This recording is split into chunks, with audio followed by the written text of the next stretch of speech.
that right out. Yes, Illinois win will do just that. All right. Man, what a weekend. What a weekend. Ooh, and, boy. you know, I don't really want to talk about it too much if we don't have to, but I guess we have to. Yeah, that's what we're paid to do. That's what we're paid to do. Yes, exactly. Handsomely, I might add. Yes. Fat checks. Fat checks. CHEQUES, something like that. PHAT. Yes, exactly. PHAT. Let's see here. Let's just bring up this. Why don't we just, be professionals and share what we're discussing? This is Hell If We Know Podcast, episode 15.1. That is Chris. I am Brian. We are your go-to podcast for everything gambling that you shouldn't pick, probably. Yeah, wait till I do the picks. Just as evidence of what he's going to tell us Ooh, about. boy. Yeah. And just college football in general. We are college football centric, and that can't last forever. But there is college football talk around the year, so there will be some of that with recruiting and those other kinds of things too. Which the early signing period is tomorrow. Mm-hmm. Apparently, Penn State get that message yet because they don't have a coach yet, and I guess they don't care. They're just one of the first people to fire their coach, and they said, we're just going to sit this one out for a while. We'll watch everybody hire their coach. All right, that's good. Good job. Oh, shit, we got to make a decision here. All right, well, we can talk about that in a little bit, but I guess we can start off with the games right away. There's, which ones did you want to kick off? There wasn't a ton of them to go over, really, I guess, but. No, I mean, we could start there. Texas A&M. I mean, we both picked Texas A&M to win that game, even though, yes, if you watch us on TikTok, I posted it where we was both like, golly, we really want to pick Texas, and we just couldn't quite pull the trigger, but we were on to something. Yes, we absolutely were. So let's pull up the box score here. Yeah, so I don't know what to think about this, right? I mean, this is a rivalry game. It's heated. A&M hasn't won there for a long time. I was surprised to see. I mean, at the same time, I wasn't surprised, to see Texas win this game. Like they wanted this game because they still think they're clawing for a shot at the playoffs, which is seemingly unlikely after the rankings come out today. Unofficially, not until Sunday is when they're official.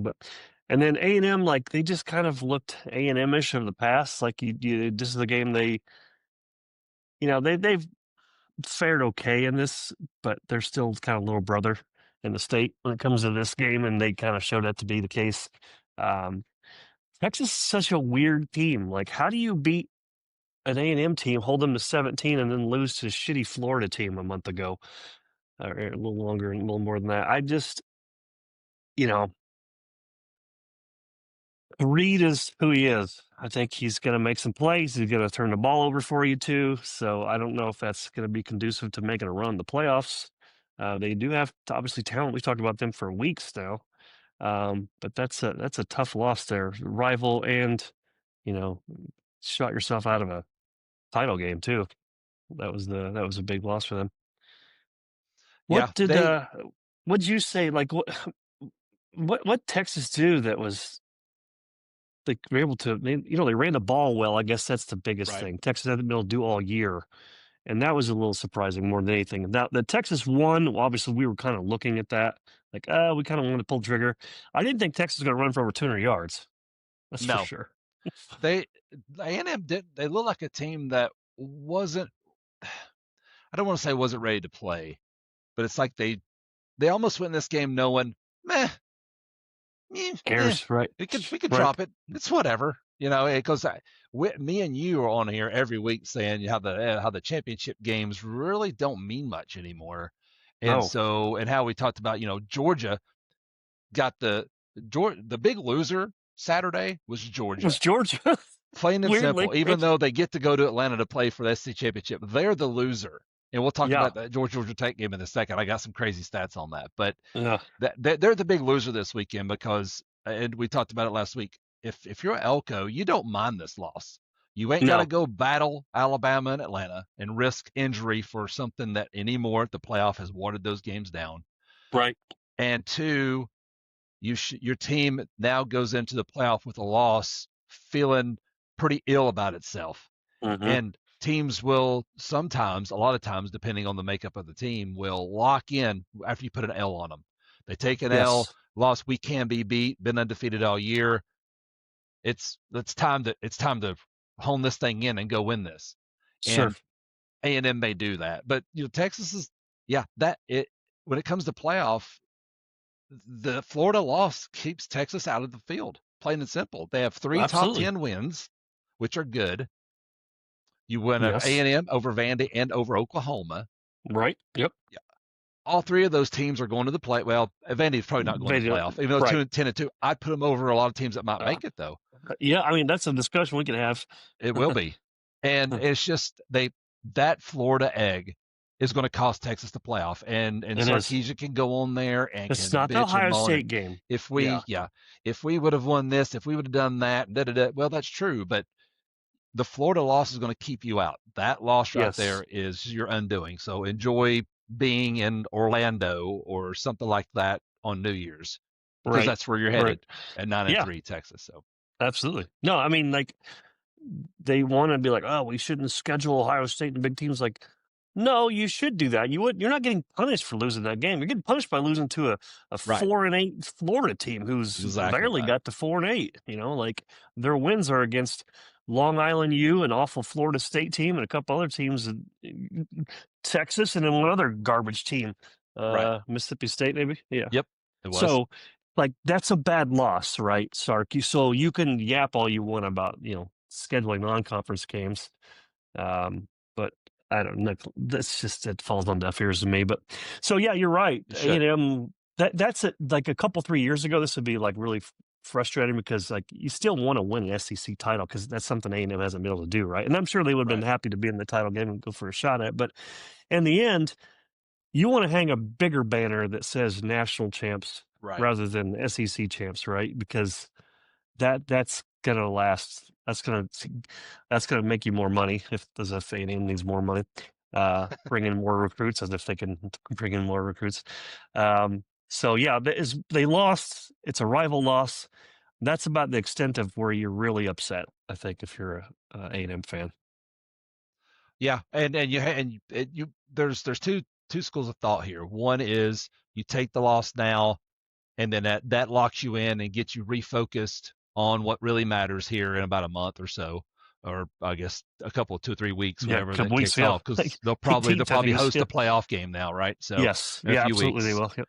and so it does that, or it just makes you, now we can be beat. And now you go in with that doubt in your mind or anything like that. And depending on the draw, maybe you lose that. And if you're an A&M fan, you want to go into the playoff playing really well. Right. But if you're an Ohio State fan, well, you're like, well, bullshit, because I watched them lose to a really bad Michigan team last year and run the table and win the Natty. So that Right. doesn't mean Exactly. anything either. No, That it is not. game, that Ohio State Michigan game last year galvanized Ohio State, and they made that run. Yes. So Absolutely. you can respond when it's two schools. You can either take the loss and it galvanizes you and you make the run, or you go into the playoff playing really well because you want to be playing well going into the playoff. But Right. I don't know which one's right or wrong. I think in the 30,000 feet visual on this, Mm-hmm. A&M's A-OK taking that L. We'll be ready for the playoff. I think Absolutely. they And do. another week, 10 days to get Yes. healthier and Yep. just to, some practices in there. It's yeah, absolutely. Yep. It's not the same thing anymore. Like I said, a few years ago, it'd be different, but not now. Georgia Tech. I picked Georgia to win this game and to cover, which I know they didn't cover because I know it was more than, I think it was like 10 or something like that. This game was 13 and a played half. 13. Oh, that's right. It was 13 and a half. Yeah. Yeah, that's right. So they didn't come close to covering. Georgia did their thing. Like they come out sluggish, and they kind of stayed sluggish, honestly, like the whole game. And that's sort of a testament to Georgia Tech as well. But like, um, they hang on to win. Not and they, Georgia just did Georgia things. Just gave up 3 field goals. So they weren't in really like danger of losing, I guess, necessarily, but they didn't exactly like make you think, all right, Georgia's really dialed in. No. just cruise through the playoffs. But that's how they've been all year too, though. So, short of the Bama game, they've been perfect, right? I mean, the Tennessee game you saw up close. They should have lost that game. They found a way to win late. Um, other games they had, the Ole Miss game, they losing most of that game, turned it on, put the clamps down on defense, and held Ole Miss scoreless the last 2 or 3 series. And that's just who they are, what they can do. And then of course they throttled Texas, which was close in the fourth quarter, but then they kind of put it away with that It onside was way kick to kind closer of than put that things away. 35-10 score. Yes, absolutely right. Yes, right, absolutely. So, yeah, you're right. Georgia, they won, but they lost. They won the game. They beat their rival. They stayed 11-1. They were never in danger of not making the playoffs. Win or lose here, but now they have to go play in the SEC title game, and that's just another game to prep for. Another game you can't prep for your playoff game. That kind of thing. Against a So, team that you can't beat. No, exactly. Can't seem to beat them. Can't beat them, right? And that's like in their heads of some sort, I would gather, right? I would imagine it would be. I mean, it has to be in Kirby Smart's head. And he would say no and all that, but deep down in places he don't talk about at parties, they're in there. Yeah. Yes. And it's one of those deals where I guarantee, and I said again, he'll never admit this because he'll come on TV and say the right things.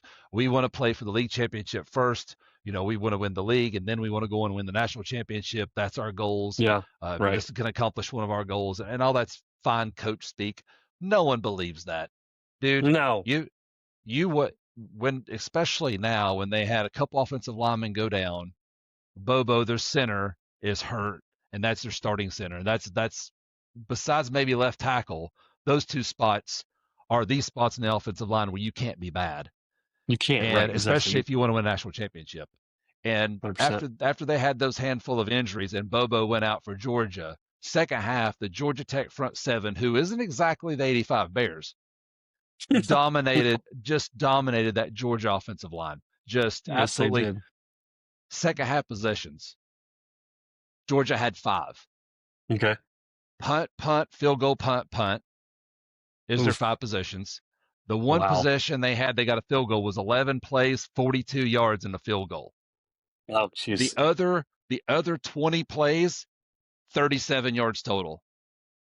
Wow. That's what happened second half with the Georgia Tech front seven. That is not good. No.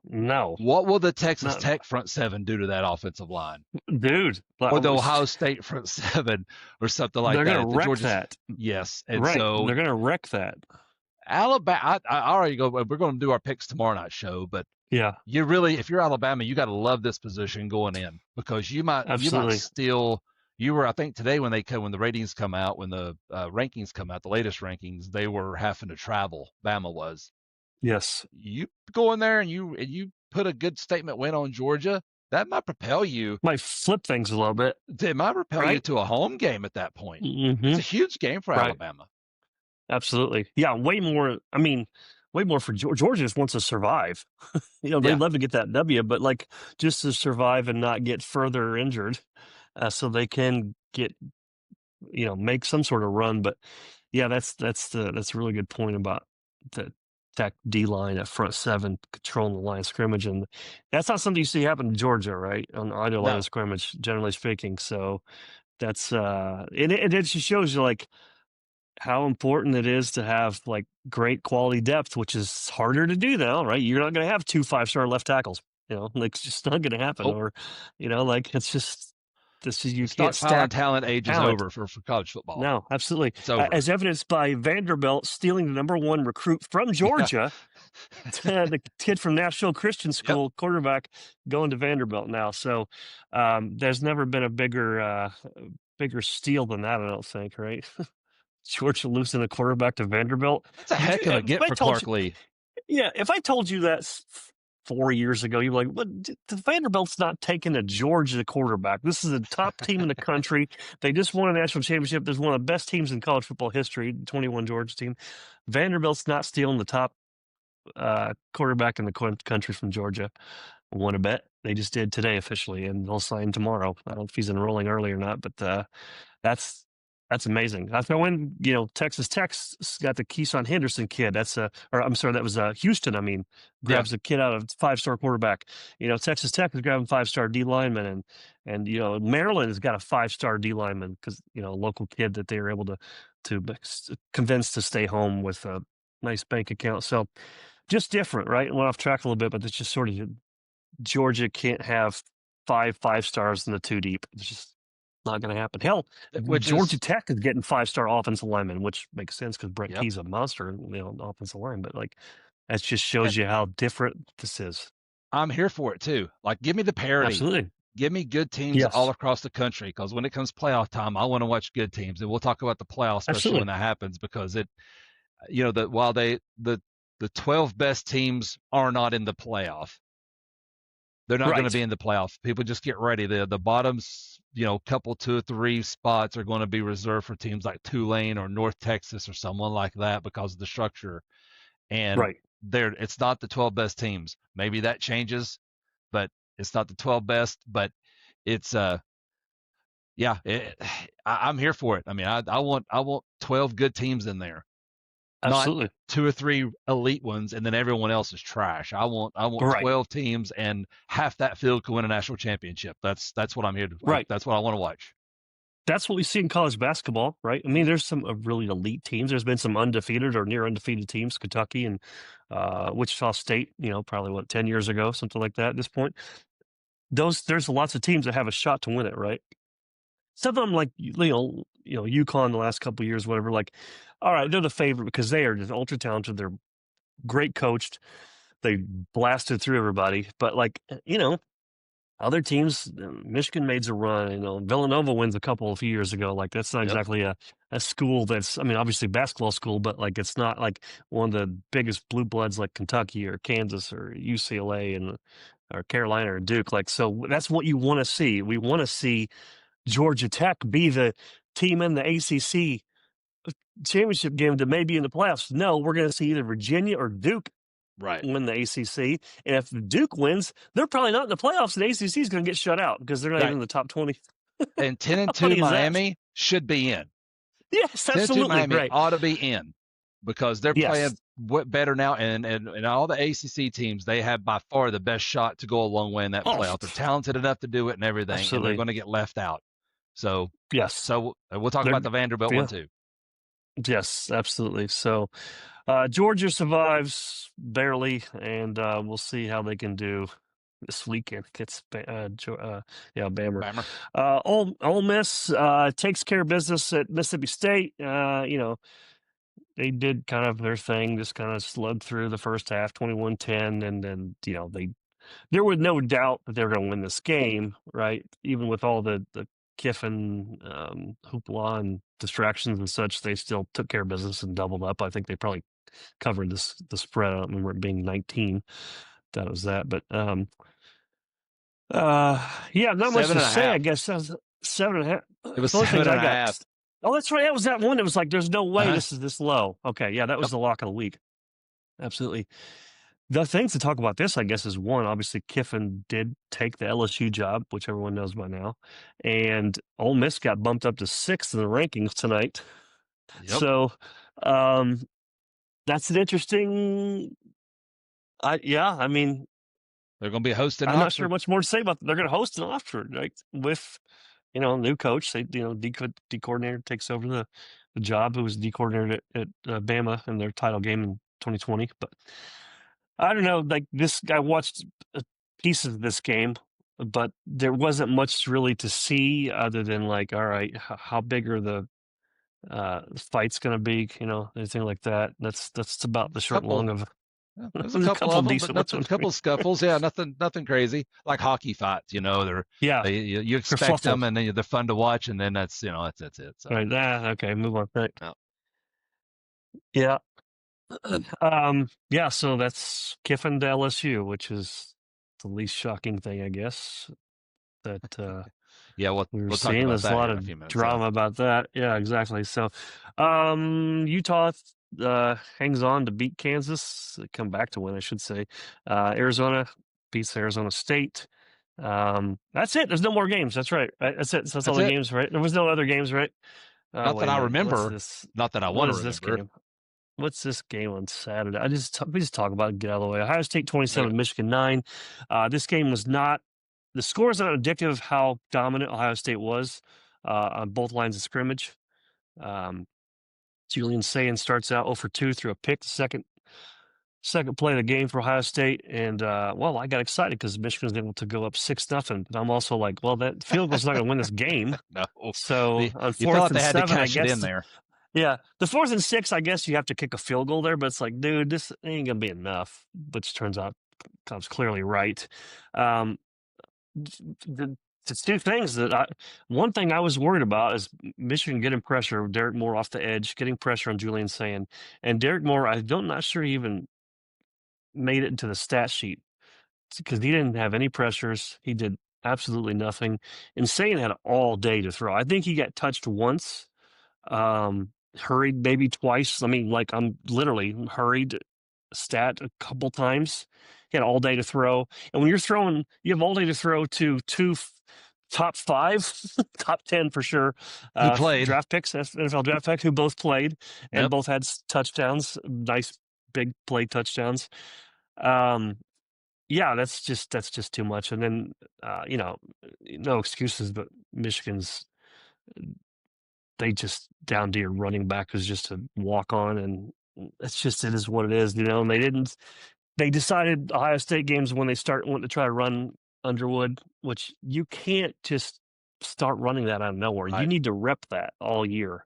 And so they're trying to run QB Bash, and he just had no idea how to run it because he hadn't done it all year. Like they ran Right. it once or twice all year. So if you don't rep that, if you don't rep your RPOs, those kinds of things, you're just not going to get better at it. And so to ask him to do it against a defense that has NFL talent at all the levels, multiple players at all the levels, was just unfair. It wasn't going to happen. And they just never got him going. He threw the ball 5 times in the first half, 5 times.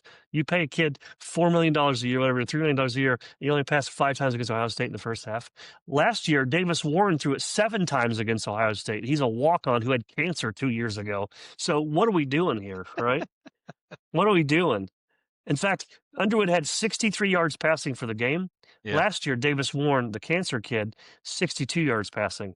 So what are we doing here? I don't know. Like this is, it's not Chip Lindsey because this looked like this last year under Sharon Moore, different OFA coordinator.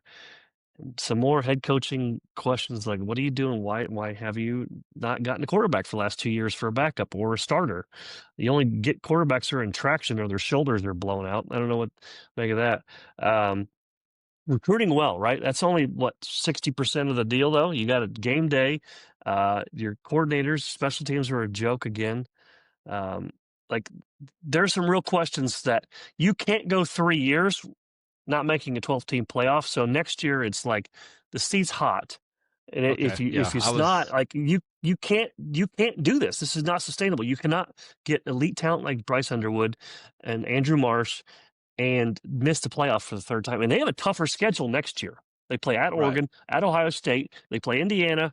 Like they have a tough schedule next year. Like this is not a given that they're going to be, sitting there in a playoff spot. So they have a lot to figure out this offseason. And that includes special teams, the line of scrimmage, including, the defensive line, which what have they done the last 4 years? They've dominated the line of scrimmage, and Ohio State did that both sides of the ball this year. And that's the short and long of it right there. Ohio State ran the ball for 189 yards. They controlled the clock. They had a 20-play, 12-minute drive and 2 other 11-play drives and a 10-play drive. Like they had the ball for 40 minutes. Ohio State did, and they just did what Michigan's done for the last 4 years. So Michigan's got a lot to figure out if they want to, compete with Ohio State, which they have done. But like clearly, Ohio State's got more talent. Ryan Day kind of just that win on that title just took the pressure off. He's not like making it the whole be all end all for the Ohio State Michigan game, and he came out like more relaxed that they're going to go after it. And short of one time where those 4th and 2 on the plus 43, he punted. He was pretty aggressive and went after it until he didn't have to. And Right. then, and even that punt, you can argue was like, well, Michigan's not moving the ball. Why don't we give them the ball at midfield? Make them punt it deep and give them the ball to 25 even. Make them go 75 yards. They can't do it. They've established that they can't do it short of a big play. So, yeah, this is always a bummer, but like I picked Ohio State to win 27-16, so I wasn't far off. Um, and I, this was just like eye opening, like how far Michigan has to go to catch up to them, to Right. be like, all right, we're not winning flukes like 2024, where Ohio State kind of beat themselves in a lot of ways, missing field goals, stuff like that. So you watched a good chunk of that. What was your Yep. take on this? I mean, you're pretty much right. I mean, Ohio State controlled the whole football game from the last scrimmage, and so that's what it looked like. And what did we say all year leading up with Bryce Underwood? He needed to bring him along. You want to see him grow and grow and grow and be ready for Ohio State. And he looks like the same quarterback now as he did the first of the year The to me. OU game, absolutely, Yeah, it he looks absolutely like the was. No, same you're right. guy. He is And not he's not improved. You no, could argue he's gotten a little bit worse. His footwork has been worse. His mechanics throwing the ball has seemingly got worse. And this is with them establishing they got a good wide receiver and Andrew Marsh, and still he just was rushing everything. He's seeing ghosts in the pocket. And it's just he got I say he got worse, but he didn't get better throughout the year right. like he wanted to I think it's see, the right? same. I think he started off as a quarterback with an extremely high ceiling that played pretty average to below average all year long. And Absolutely. one thing is you mentioned on the RPOs is yeah, you're right. You have to against the teams that they were beating earlier in the year. You gotta do that the whole year to get him good at it. Just like anything else, you got to do it to get good Right. at it. You don't just roll out against the number one defense in the country and say now let's run him and do RPOs. It Right. doesn't work that way. Right. You got to run them, put them on tape, fix correct, run the next game, get better at them, get better. And then by the time you get there, you're pretty you're pretty fluid with it, and they just Yeah. just didn't. Two questions I got. One is, does Moore make any coaching changes? Do you think this year? Yeah. My first answer, so my initial answer says he better. Right. And Well, I got those one of those there's too. So two. One, yeah, one is special teams has been an absolute unmitigated disaster for 2 years. They do nothing well, except for Zavada had a great year as a kicker last year. He ended up being okay this year. He had to miss some sort of intermediate kicks that were kind of like, where'd this kid go this last year? Blast everything. Their punt returns are the the worst I've ever seen in my entire life. Like, it's never been worse. They have no juice returning the ball on kicks or punts. They kept rolling out Samaj Morgan, who would just not even field the punt, and they'd lose 20 yards like regularly, multiple times a game. And that's you get hard hitting yardage is difficult when you have a freshman quarterback, three freshman offensive linemen, like, and you're down to your walk on third string running back. You can't give up those yards, right? right, And so not until they benched Morgan and put in Marsh did they actually get a couple of like, oh, that's a nice little 15-yard return. The rest has been terrible. Fumbles, not catching the ball, catching the ball, fielding the ball to 3-yard line inside your own 5-yard line. which is Those a are the kinds of cardinal things they've sin. done all Yeah, year. Right, exactly. Like this is like might I think like, do we the rules change for the coaches what they want to do? But kickoff return, I bet their longest was maybe 20 yards all year. I mean, just terrible. No blocks, no nothing. There's no juice. Now the trick is the guy who is the special teams coach is a hell of a recruiter. He's pulling some pretty good kids out of Texas, for example. So, like, you got to find a home for him on the staff somewhere. But I don't know what the hell they're doing during the week because there's no way they're practicing special teams. There's just nothing they do well. And so that's one. The second one is the D coordinator Wink Martindale. Like they had some good games where they played well, right? But then you look at the games like USC and Ohio State, they were so out schemed on both those games. It was not even funny. not even funny. Like they have no, they get zero pass rush those games. They're running like a 5-2 with three defensive tackles that have no ability to get to the quarterback. Their blitzes for the linebacker is basically like it's a mirage because the linebacker is absolutely just blitzing right into the guard to occupy the guard, and there's not getting any pressure on anybody. So, and that wasn't like that all year, but when he was doing this 5-2 thing, you're not getting pressure, and this is like third down, you need to get some pressure. It was like this over and over again. And the USC game was like the tipping point. Right. Um, like, dude, that was just unacceptable on all levels. So he's a 60-plus-year-old guy who's been in the NFL his entire life, basically. He comes to Michigan because they gave him a buttload of money. No one in the NFL wanted him. The Giants said, "Get the hell out of here." Right. Brian Daboll's like, "We deal with this." So I suspect that they'll have a new D coordinator next year. They'll have to pay a little bit of a buyout, but it'll be worth it. Okay, and coordinator, I like Chip Lindsey. I think he did as well as he could. In fact, the two best games Michigan had on offense were when Shimon Mora was suspended for Central Michigan and Nebraska. And you could see what Lindsey could do, and you let him just do things and not Right. run the ball on second down every time after a first down incomplete pass. That drives Like, me it's crazy, just there's man. some things I just like, dude. It's if I know this is coming, and I just I watch the game for 3 hours a week. What the hell do you think Ohio State's coaches have been doing Right. for 13 weeks? You think they don't know that tendency of if you throw an incompletion on first down and you run the ball up the middle That's on sure second across down? the Like that's country, man. Across the yeah, country, it's watch any so college turn on any college crazy. football game. They do the same exact thing. Same thing. Like what you're allowed to throw the ball more than twice in a row. You can sometimes even throw it three times. I know it's crazy. You can do I it three thought times in a so row. too. Yeah, I thought that was. I Apparently, didn't it's know that was in illegal. a rule book somewhere, but It's a Big Ten rule. I don't know if it. no, trust me, I assure you, it's in the SEC too. And Yeah, Josh it's Heupel loves it. AC2s, yeah. He loves that. Yeah. So, I know and I like Michigan's like they what they did well, so try not to be all negative.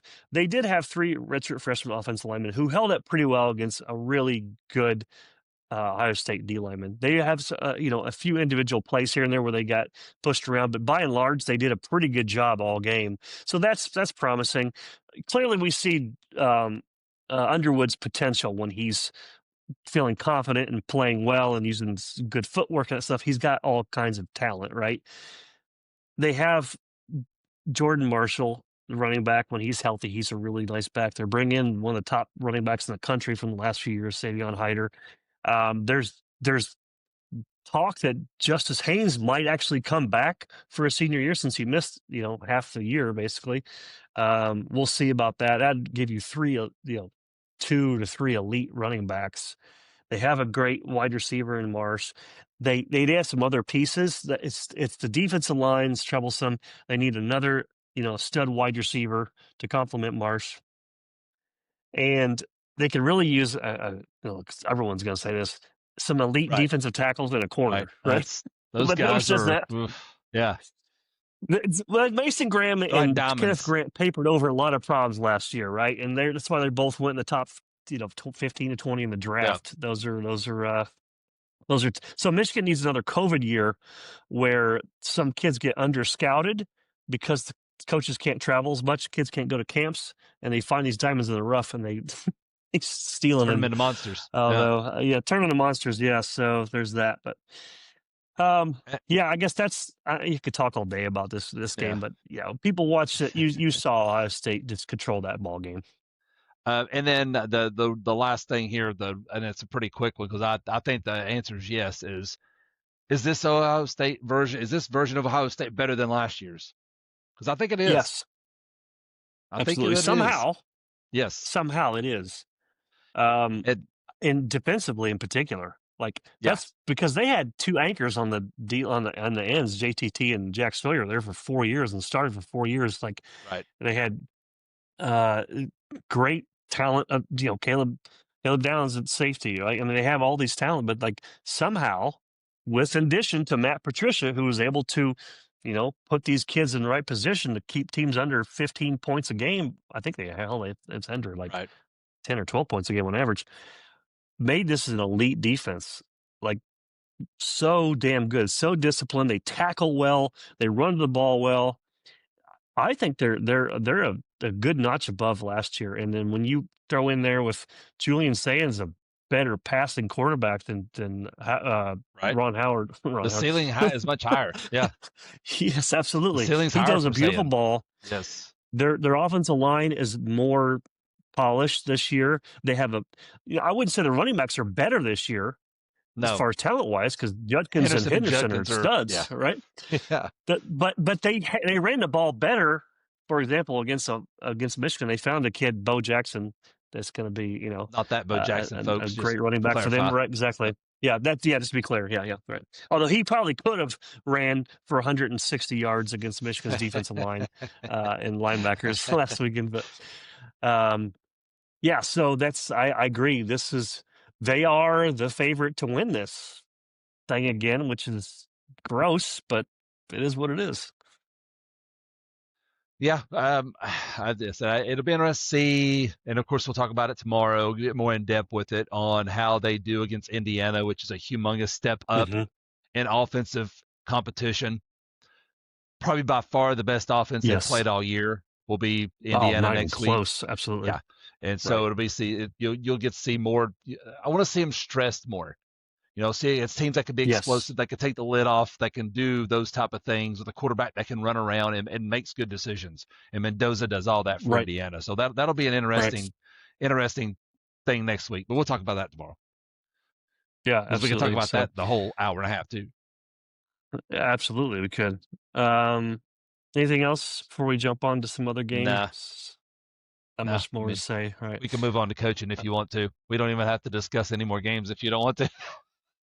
Yeah, there's not much more to say because Oregon takes care of Washington. Yeah, that one Oklahoma was a little struggled with surprising. LSU. That was surprising. They kind of, if you're an OU fan, you're like, man, I don't know if we're going to do the playoffs here. We're going to make it, but like, I don't know if we're going to go very far. I don't think they're long for it, and You we'll know, talk like, about that. I But don't think they're, I don't no. think they're long for it. Yeah. I don't either. It'll be interesting the draw they get because they're right on the cusp of either like we were last year, traveling or staying home, depending on what happens Yeah. elsewhere and where they rank you.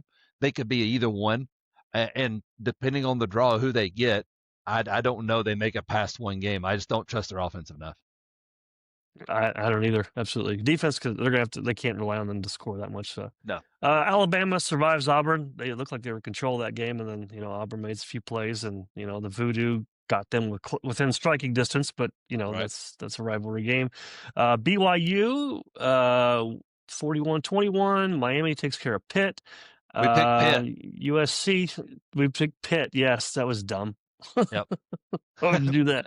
And USC Miami's takes looking care of good. UCLA, and then we can, yeah, absolutely. Vautech or Virginia takes care of Vautech, and then as you can see, a couple other games, Tulane winning is somewhat Yeah. important, I guess, for the Summerall. playoffs. But Yep. yeah, it's exactly. Summerall heading to Florida. We'll talk about that a little bit. Tennessee Vandy. This is not how I anticipated seeing that game go, which nor did you, based on our picks and the history there. I didn't get to see, but just chunks of this game, and it looked like Vanderbilt.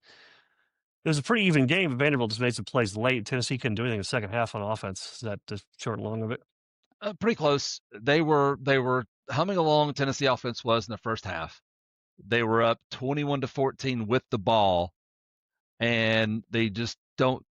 They had a chance there because Vanderbilt won the coin toss. One quick fact: Tennessee was 1-11 in coin tosses this year. Just so you know, on a 50-50 coin toss. Wow, 1-11 this year. Right. So anyway.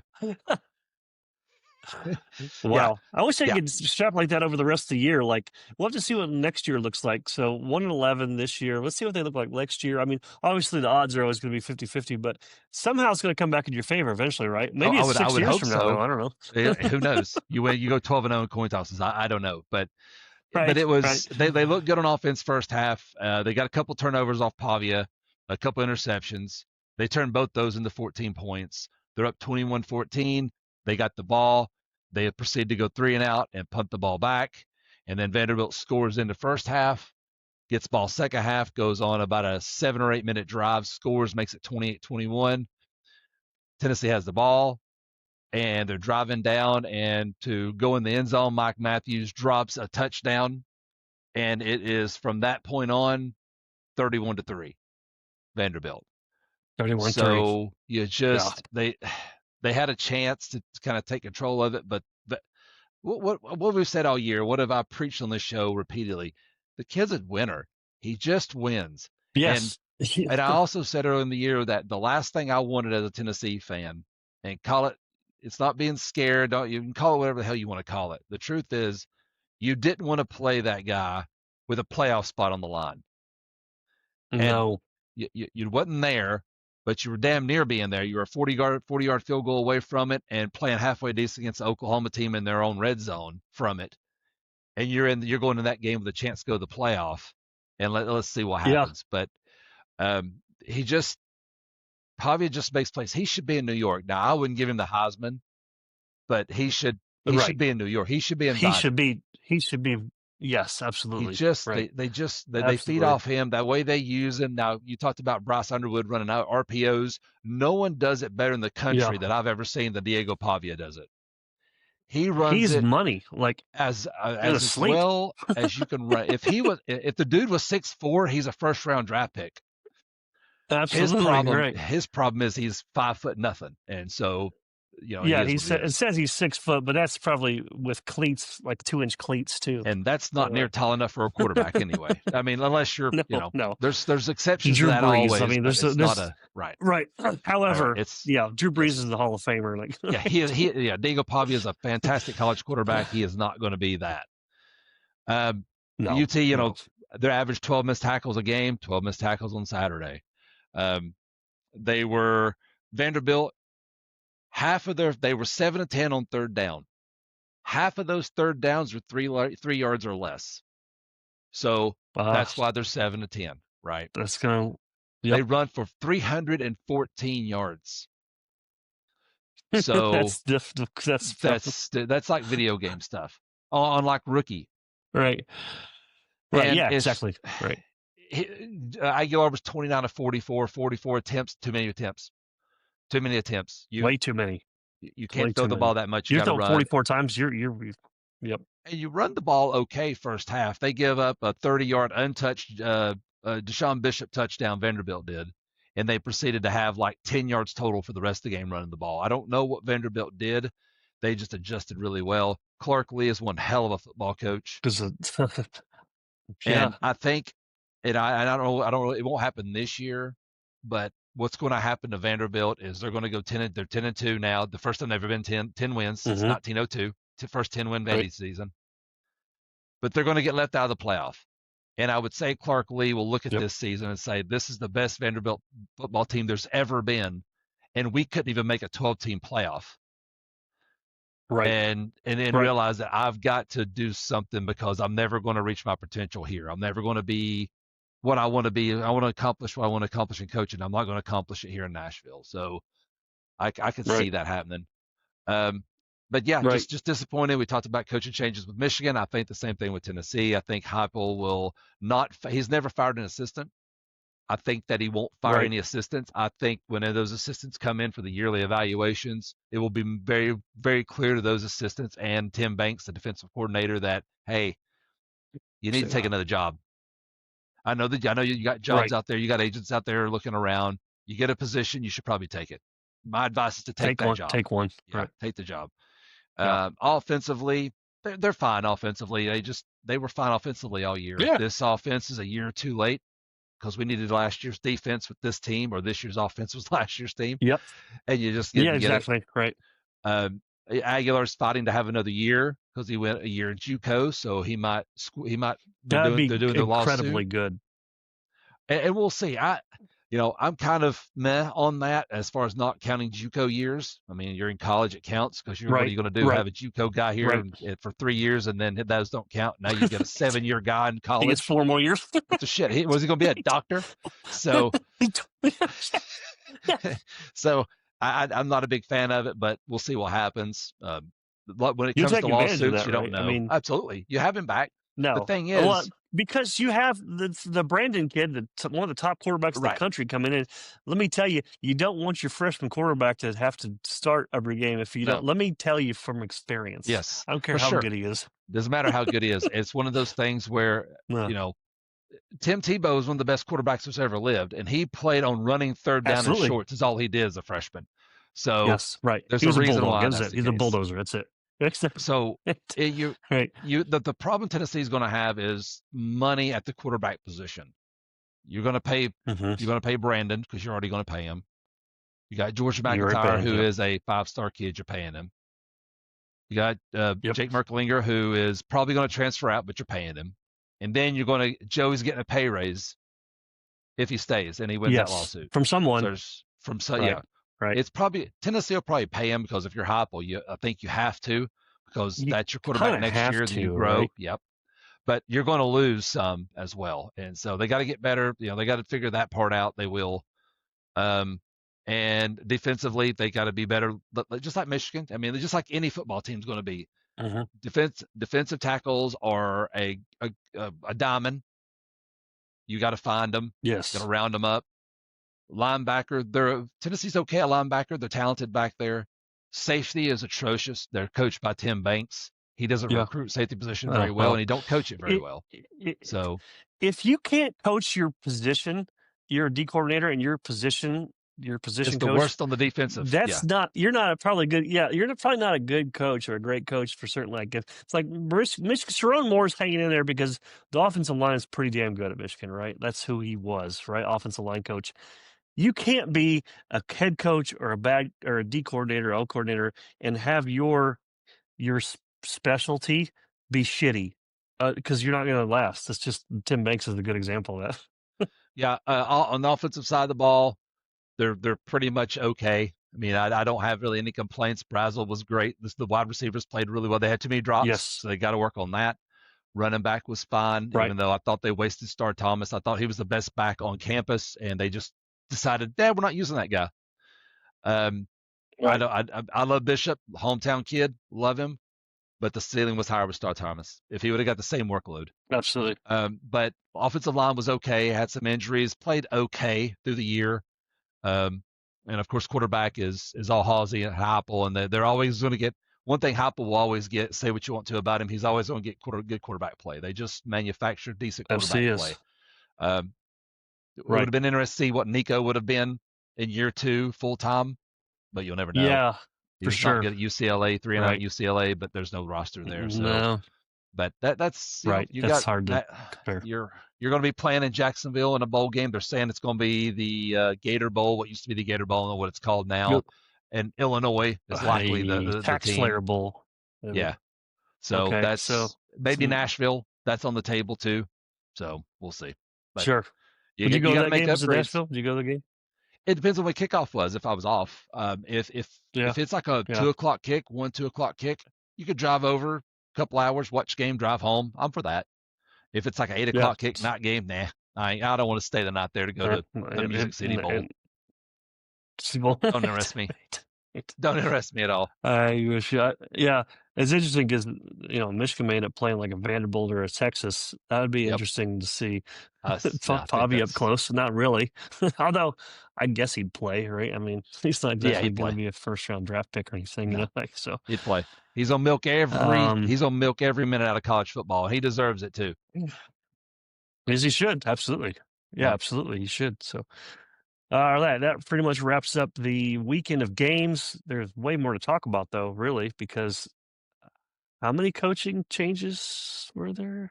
Lots. 37,000 or so, something like pertinent ones. Except for Penn State's not participating.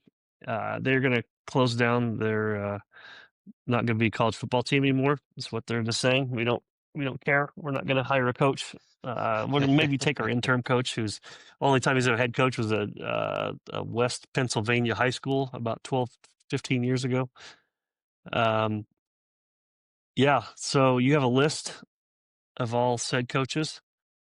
I do. Yes, I do. Actually, it's courtesy of you. I didn't update my list, Oh, so yeah, but you were kind enough to sure. send over the list.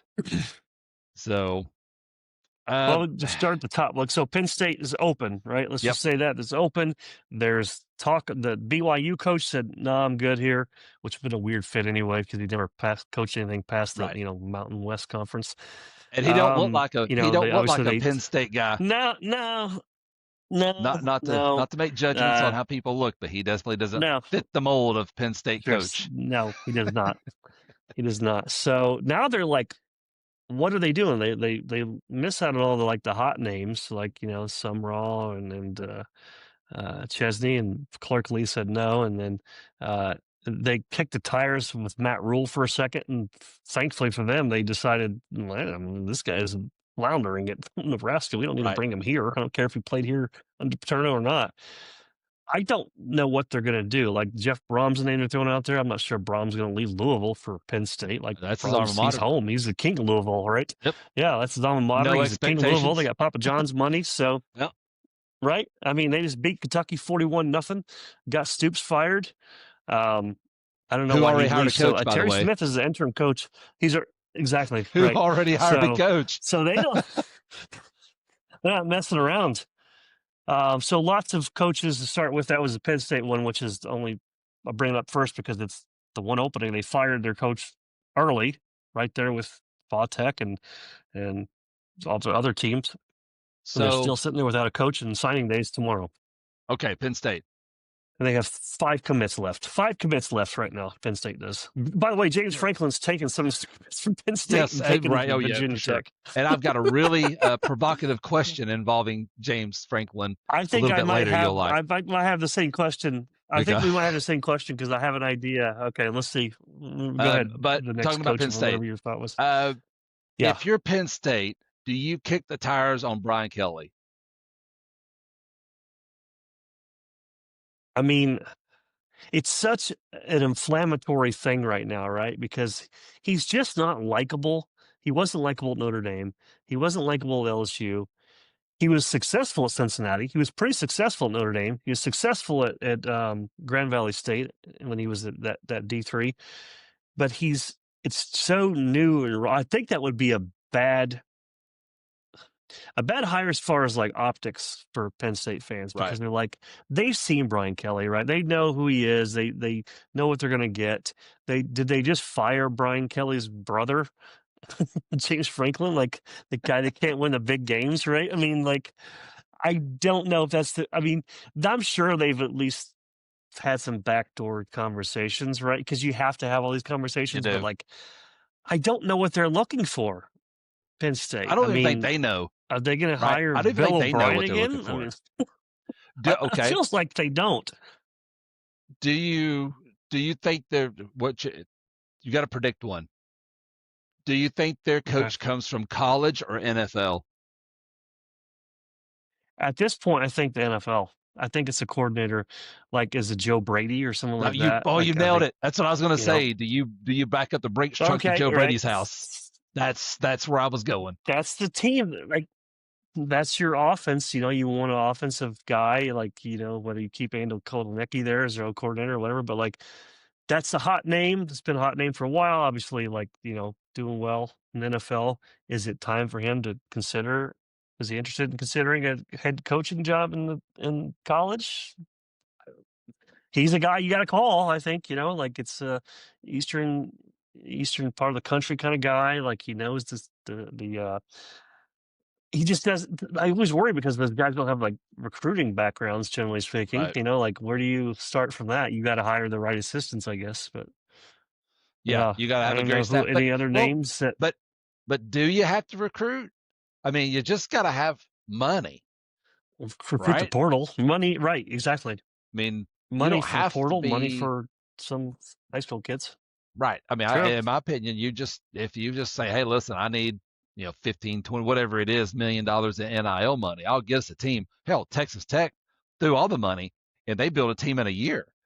Right. Lane Kiffin is going to be building they're going to have the best roster in college football in probably 2 years. They're probably going to have the Right. best roster. And some of those would be Ole Miss kids. Yep. Oh, they're going to be from everywhere. He's going to poach them from everywhere. Yeah. I'll pay you double. I'll pay you double. Yeah. Like Tyrion Lannister in Game of Thrones. Whatever they offer you, I'll double it. That's what he's gonna be doing. So that's great. and we'll talk more about Lane Kiffin in a minute t-shirt. because there's a whole thing. But that if you're Right. Joe Brady, what about someone that's been out for a while, like a Bieniemy? Remember Eric Bieniemy who coached with the Chiefs? Yeah, absolutely. Someone Chiefs, like that, right? Yep. Yeah, I think I'm like you. I think it's going to come from coordinator ranks somewhere in the NFL at this point, because I don't know how you can go coordinator at this point from college, because A, the good ones already got jobs, right? And then Yep. B, right. the head coaches, you can't make a good hire for a head coach in college now if you're Penn State. They're all gone. There's no one left. No, absolutely. So they're all re-signed or signed new contracts. Yep. You know, like you're out, dog. That's you. I don't know what Pat Kraft is doing. I mean, just how can you be? It makes you wonder because how can you be so slow moving on something like this, right? Like the first one to fire the coach. Fans are apoplectic, right? You were one, the first high major to fire. Yes, and you're the last one to get your coach. And you're on your way. And you haven't done it, and there's signing days tomorrow. There's a lot of kids signing with their schools and enrolling tomorrow or into the month, I guess. But like, you're so far behind right now that you better hurry up because the portal's going to open up, you know, a month or so, I guess. But like, that's got to be the goal. You don't want to coach scrambling for portal kids either, right? I mean, dude, this is huge, right? The portal, this window is more important than the spring window, generally speaking, right? I bet they hire Terry Smith at this point. If I had to put $1 on it, I'd say him, because he's made some like proclamations, like he's got his locker room's his, you know, the kids love him. He's got players, his starting linebackers saying stuff on Twitter or X that we already have our coach here already, kind of thing. So I wonder if they do a Notre Dame like Marcus Freeman's interim turns into but Marcus Freeman has some chops as a coordinator. Unlike Smith, who's been associate head coach for, you know, better part of 5 or 10 years, I think it was. So he's been in the program a long time. That's about best you can say about him. Right. And Ole Miss did the same thing. Very little coordinating experience. Just Pete Golding. Yep. There you go. It's all yours, buddy. Pete Golding. Just promoted him within. Yep. Didn't waste any time. That job was open less than 24 hours before they had it filled. There's a tape out there of the locker room reacting to him being named head coach. From what the audio says, they were really ecstatic, which who knows what that means. They were able to pull off getting Charlie Weiss Jr. to come back for the playoff, which is huge for Ole Miss. And that's another one. Yep. That's another one that is probably not destined to be a coordinator for many more years. No. So, I mean, especially if they win something with LSU in the next couple, he'll be out of there too. But that's absolutely. And Penn State just kind of dragging their feet, man. I don't get it. It's amazing. It's amazing. So best of luck. Yep. I think it's hilarious. So, Virginia Tech, James Franklin. I thought they did good on this one. I love the James Franklin. We talked about it earlier. That's an A hire. Yes, it is. For Virginia Tech, that is a good, solid coaching hire. Probably the best hire you've had since Frank Beamer. Probably the best, easily. Best hire since him, right? So, I love this hire. Obviously, like they were excited about Brent Pry, right, for good reason. But like this is another level. Like you've seen what James Franklin can do at a high level. Now, are you going to expect him to win national titles at Virginia Tech? Let's not get ahead of ourselves. But he could compete in that conference for a playoff spot, and then from there, you never know, right? I mean, that's what their goal would be. Especially that conference right now, it's like Clemson's a disaster. Florida State's just hanging on by a thread. Miami's been pretty good, but they're not unbeatable. Clearly, you're worried about Virginia. They just beat you, but like just because you're kind of in turmoil right now. James Franklin will have them. I have a question about James Franklin. Do we have the same question? James Franklin and Penn State. I have a question about those two programs. Do you have the same question I do? I wonder if you do. No, mine involves three different coaches. So go ahead. Okay. So mine says, who makes the playoff first, Virginia Tech or Penn State? That's a great question. Virginia Tech under West Franklin or Penn State? I automatically go Virginia Tech. I Automatically think go Virginia so. Tech. Like, he's already hitting the DMV area, which he's got a Yep. huge pull from. I said last week before, or whenever it was, I guess it's been a couple weeks now. That's gonna hurt Penn State's recruiting to some degree in the DMV area, because he's very fertile recruiting ground. He's done well pulling kids from Penn State there. There's no reason to think he won't pull those same kids or similar kids to Vautech, assuming they're gonna be like, pony up the NIL cash that they should be able to do. I think that's a problem for Penn State. They don't have a coach. Now they're losing some recruiting ground to their coach, who's really excellent in that area. Not to mention Mike Loxley's recruiting pretty well in that area as well. They're giving big money to a defensive end there in Maryland. So I think it's Virginia Tech. I think they're going to portal a quarterback 2 years. Yep. It's exactly right. Exactly. If they get a good quarterback, they may be looking at playoff spot next year if they get a few pieces right. Because, like, again, he may struggle to win the AC title game or something like that, but like, he's going to have them competing right away, I think, in the similar way he did with Penn State. Especially, this is a different era than when he started at Penn State, which was in 2013 or 14, whatever that was, 12. Maybe. Yeah, it's much different. So yeah, but A+ higher. I'm with you. I think so too. I think they make it first, and they're part of when I do the quick hits here at the end. I'll bring him back around. We'll full circle that one. Next one is Florida and John Summerall. Now, he may wind up being really good. He's saying all the right things and all that. It's an underwhelming hire if you're a Florida fan, rightfully so, because you just grabbed another Sun Belt guy. Sunbelt Billy didn't work very well.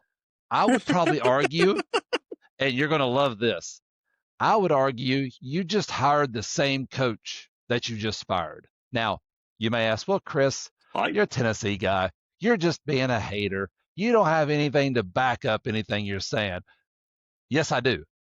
Let me throw this right here at you. Not so fast? Is this a not so fast? This is a not so fast. Billy Napier, 4 years coaching before he got to Florida. 40-12. 27-5 in conference. Pretty good. 16-3 in one-score games. 2-1 in bowl games. 2 Sun Belt titles. That's why you hire guys like that. 5 years of SEC coaching, assistant coaching experience, right? Coaching. But 1-4 against the top 25. That was Billy Napier. Before he got to Florida. Summerall. 42-11. 28-4 in conference. 15-3 in one-score games. 1-1 in bowl games. 2 Sun Belt titles. 5 years SEC coaching, assistant coaching experience. 2-6 versus the top 25. You hired the same guy.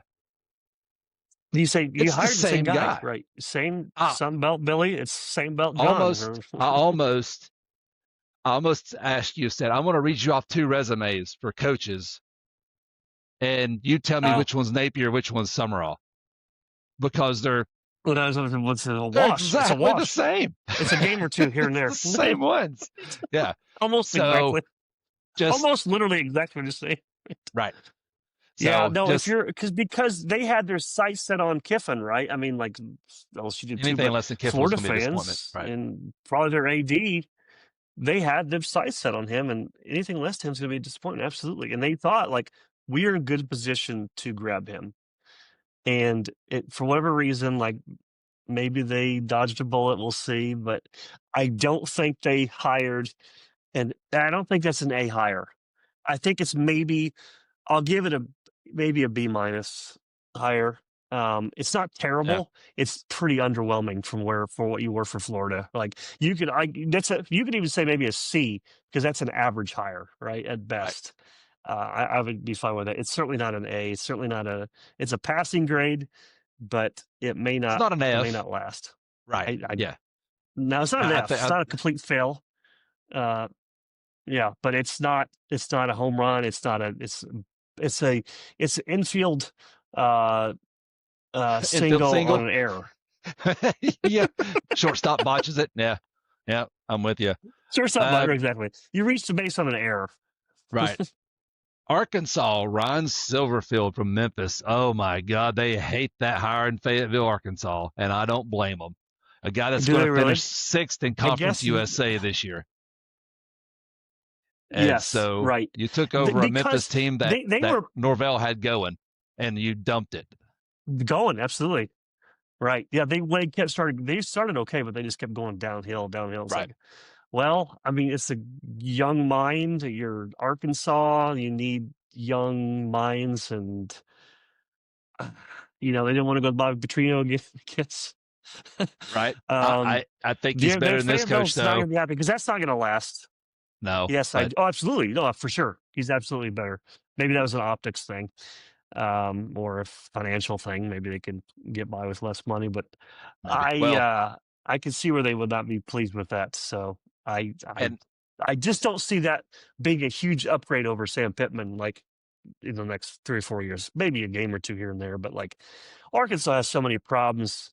They're gonna be on the outside looking in most of the time, even if they're it's in the region of where they are located geographically, right? They're going to be behind OU. They're going to be behind Texas. yep, They're going to probably play second fiddle to Mizzou now that Drinkwitz is re-signed there staying too. right.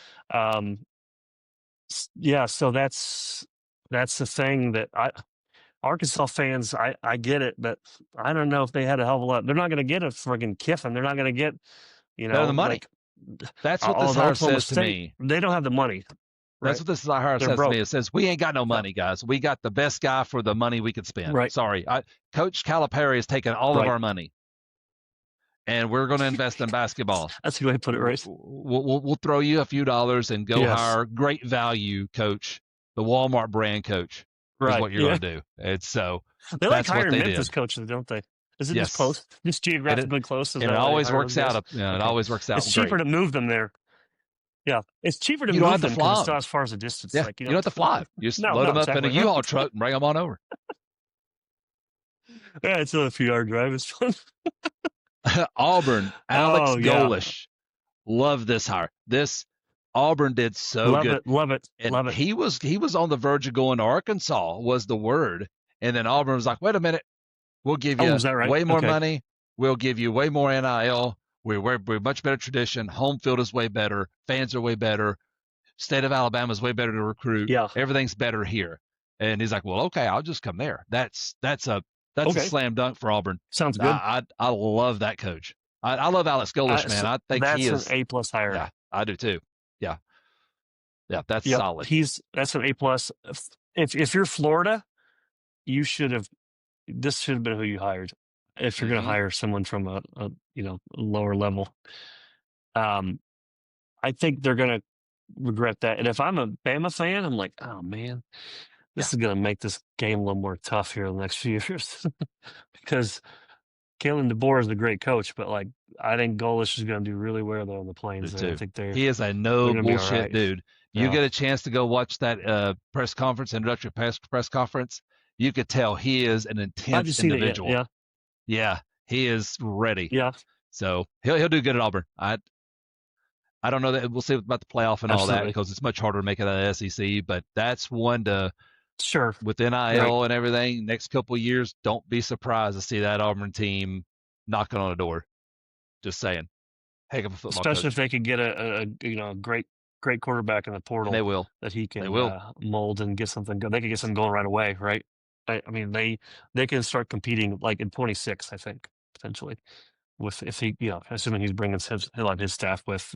He offensively, he kept most of the defensive. So he kept Durkin, DJ Durkin, the defensive coordinator at Auburn. He kept him. Yes, Durkin's. Yep. Right. So he's that's like, that's all yours. That's a nice retention right there by Alex Golesh. Yep. So the Auburn defense wasn't terrible. They weren't great, but they weren't terrible. Yeah. No, and he knows the landscape. No. Right. Sure does, right? Yeah, and he's been. I mean, he coached at Michigan in 2015. He's been at Florida. He's been at, obviously Auburn. Like he's been successful.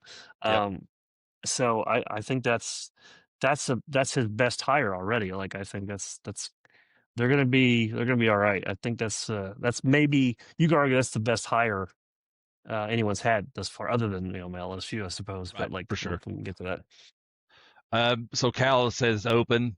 So Tosh Leopold may take that. Who knows? Uh, I think they Right. probably Yep. wind up going that route at this point. Colorado State, Jim Mora. I don't know a whole lot about Jim Mora. I'm not all that familiar with it, but He's it's well, Colorado State. he's So whatever. Yeah, it's right, better than living in Connecticut. Right, that's right. the difference, I guess. I don't know. I like Jay Norvell. He's a good guy. Just he was actually he was at the Iowa Michigan State game I went to, because he's an Iowa guy. But he'll land somewhere on his feet. But like Jim Moore is a pretty underwhelming hire. It's just a lateral move at best. I still Right. technically it's a step up a little bit, but if I'm a Colorado State fan, I'm not like, oh, let's get their season tickets revved up right now. Like, this is it. Right. Kentucky, Will Stein, Oregon OC. I actually like this one, and I I love think this that hire. if you're Kentucky, you're pretty excited because you know that he comes from you're gonna be able to move the football, and it is Yes, a stark absolutely. contrast to what you just fired in Mark Stoops. Mark Yes, Stoops, 3 yards yes, in it a cloud is. of dust. Off tackle, Yes, screen pass, punt. That is Mark Stoops football. punch. Right, exactly. And I You're gonna think have if you're some ball flinging Kentucky, everywhere. I think you're kind of relegated if you're Kentucky to trying to strike gold and strike it rich with an up and coming coach and up and coming coordinator. I think that's just where you are as a Absolutely. program after having Mark Right. Stoops for so long. So you was never going Yeah. to go get a big name head coach. Hey, give a guy a shot. Give a young guy a shot. Why not? Absolutely. We're a Right. No, basketball seriously, like, school anyway. because So you you're a basketball school, right? We've right, competed. We beat Florida a few times in the last few years. Like, we competed a little bit. Like, but you hit that ceiling a couple years ago, maybe longer, with Stoops, and you kind of wrote it out. And good guy. He didn't want to leave, right? Like, he just wanted to be loyal. He's been there for what, a dozen years. But like, you needed some fresh eyes and fresh talent in there, yep, and you just got a guy who's coached up some hell of a quarterbacks and offense. And if you're a Kentucky fan, this is exciting. I mean, I think this is an A hire for Kentucky. I think, like, for who you are, yeah. that's a great hire. I don't know. It gets much better than him if you're Kentucky football. No, So mm-mm. It's a um, better hire than Arkansas, for example. for If you're one comparing, thousand percent, you know, yeah, yeah. two It's a teams, better yeah, hire right. than probably a third of this list we're going over. Uh, Frank gets a better hire than Florida if you compare who they are and what's realistic.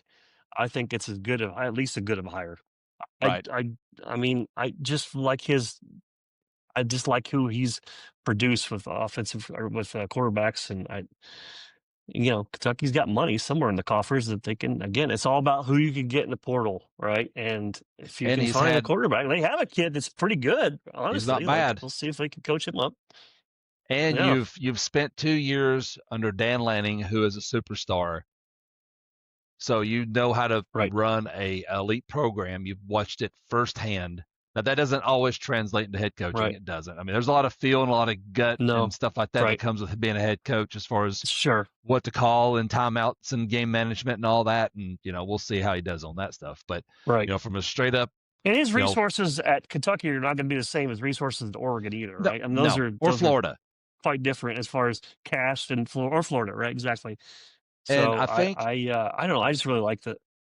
I think that Kentucky football fans, and I think they know this, even though if you ask them this and told them this, they would probably get offended if you said it. But they need to just realize that you're a passing through program. You're not the Kentucky basketball equivalent in Mm-mm. football. You're not that. No, You are you're not a blue blood. somewhere someone No, goes to build a no, resume and get a bigger job. That's what you are. You don't have to like absolutely. it. Just like your Kentucky basketball is a pinnacle retirement job, the football team is the whatever opposite of that is. If you can come into Kentucky, get Right, 8, 9, exactly. 10 wins, parlay that into a Florida job, a Tennessee job, a Michigan job, a Penn State job. There's Sure. we could go on and on about how many jobs are better in Kentucky. Right. So Yeah, that's that's what the you list are as a is. program. Yeah, So just be used to it, yeah. enjoy Just the ride be when they're realistic about there, it. So and yeah, enjoy basketball season. absolutely, that's well said. Enjoy basketball season. Yeah. Maybe not this year. All right. Oh, next one on your list. One LSU and Lane Kiffin. Lane Kiffin. Well, Oh, well, that's who saw that coming?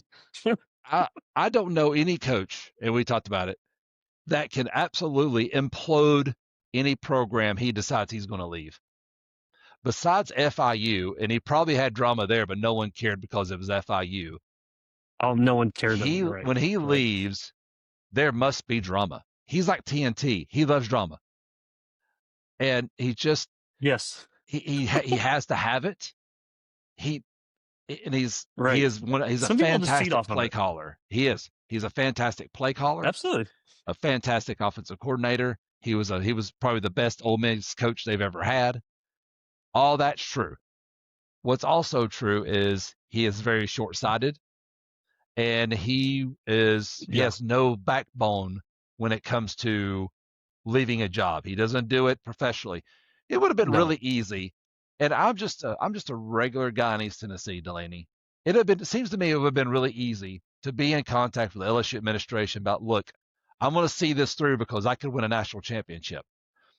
I'll come, but we need to keep this under the lid, although there'll be tons of Right. smoke. Everyone knows it, especially when you don't Right. hire anyone while I'm in the playoff. But nevertheless, keep it Right. under the lid. Let me coach. Let me see this thing through, see what I can do with them. The day after our last game, I'm on a plane to Baton Rouge. And then you're done. It's easy. Right. Ole Miss is happy. LSU's happy. The fans are still pissed off, but like if you win a national championship, they would Right. probably have a parade for you as you left.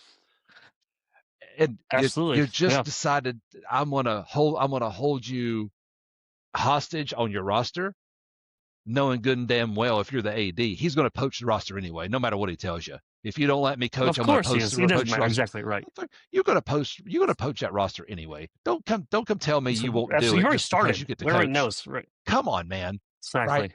And then he didn't have the backbone Right. to go see his team before he left, a team that he built and been there for 4 or 5 years. You didn't have the decency to go look those kids in the eye and say, I'm leaving because I don't believe I can accomplish what I want Right. to accomplish as a head coach here.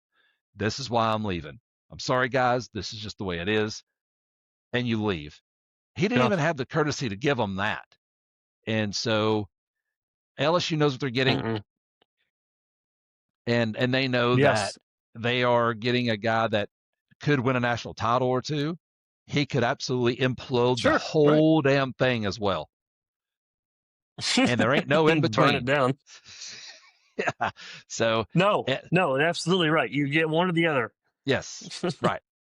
And that's Lane Kiffin, man. And a lot of people said, well, he's older now. He's more wise. He's matured. Has he? Because he seems leaving Has Ole he? Miss seems the Is same as this when he left different? Tennessee. It's easy, right? Exactly. Or you got tarmacked. I mean, Right. it's all drama. You're right. Like some people feed on it. Like, and part of me likes him because he's just so like, well, this is who I am. Just deal with it. Right. This I'm gonna say this. I'm gonna say that. Whatever. But also, it's like, dude, have a little like you said, backbone. You gotta like say goodbye, apologize to the kids. This is how life is. Sometimes you take jobs that disappoint people. You gotta do what's best for your family. Whatever you say, right? Right. There's no great way to say it, no great way to do it, but there are shitty ways to do it. And he chose the shitty He way. seems to find them And every time. in fairness to him too, this is also an NCAA thing. Like the timing of the windows are just terrible. Right. Recruiting early starting period, which most kids are doing now, is tomorrow. The portal opens up in a month. There's bowl games and football and playoff games in the middle of the month on through the first of the year. Like the whole window is shit. And that is partly because of the academics calendar, which is going to be hard to ever fix that. But like, I don't know what the answer is, but right now this is never gonna get better. Like there's gonna be coaches leaving and this kind of stuff, like what like so dramatic maybe, um, all the time, right? I mean, like just I don't know how you fix it, but they got to do something. And if I'm Ole Miss, I'm letting the NCAA know every kid that goes from Ole Miss to LSU should be investigated for tampering. Like I'd be hard to press to probably Yeah. see NCAA do anything, but like fuck you. If you want to play this game, we're going to see if we can get you bowl banned or win some scholarships or something out of this. He is Just be so vindictive if you need to. well, one thing I'll say, you mentioned academics, and I don't think you can even mention that anymore. I mean, when was the last time you heard a kid being suspended from any game being academically ineligible? When was the last time you heard that? You used No, to hear it all the time. no, I don't. No, You used to hear no. it a lot, All you know, and you don't hear it right? They anymore. get None. absolutely So no. that's Right. one. But to be honest, Two, like these kids are making millions of dollars. Like yes, the whole it needs to be its own sport, I think, at this point. Like academics and yes, the sport, this is not related. Justin Fields went to Ohio State. This is 5-6 years ago. Never stepped foot on campus because everything he took was an online class. yes. His only time he stepped foot on campus was going to Woody Hayes Athletic Center for practice and go to games. Yeah, Like right. you Yeah. can get a degree, like you know. Yeah. So I don't know. Student Anyway, so athletes yeah, is the biggest oxymoron there's ever been. Those two right. words should not and absolutely probably will not in the future, like you're saying, in the future be together. They are not student No. athletes. They are athletes masquerading as students as well. That's all they are. And who happened to go to Because class you can't sometimes? you can't afford to make Joey Aguilar or Bryce Underwood a academically ineligible student because he didn't take care of his grades and not run him out there on that field on Saturday. There's too Yes. much money to lose, and money is number one, Yes. 2, and 3 when it comes to these schools making decisions. It ain't Absolutely. academics. Anyone that says otherwise Absolutely. is full of shit. No. Straight up full of shit. So That's now absolutely not. the old That's so not true, right? the old rich people in the higher academics would argue because they have to argue it. But a couple of bourbons in a private Right. setting, they'll tell you the Yes. same thing. So The don't. private time, yes, exactly. Yes, we would rather actually give Lane Kiffin money than put new money into the fucking library that's falling apart on campus there. Yes, at LSU. absolutely. That's got literally got ceiling tiles falling in. But no, we're gonna give Kiffin that money and $25 million in NIL money just NIL. to go hog wild with. The good NIL money. All right. And they're going to pay Ed Orgeron $426,000 next month. They're going to pay Brian Kelly $800,000 next month, or this month, I guess, December. And they're going to pay Lane Kiffin $1 million That's right. Yeah. this month. So they're paying 3 coaches, Nice. $25 million in NIL, Which is but they're student athletes. yes, right. Yeah. Sure. Absolutely. Yeah, Right. sure they are. Absolutely. So, and the guy was pretentious enough to walk in that AD's office and say, you know what, I'm leaving to go to LSU. I'm getting the hell out of here. Nothing you can do about it. And I want to coach them all the way through the playoff. And you should let me. And you're the bad guy if you don't. Like, what the hell are you? Right.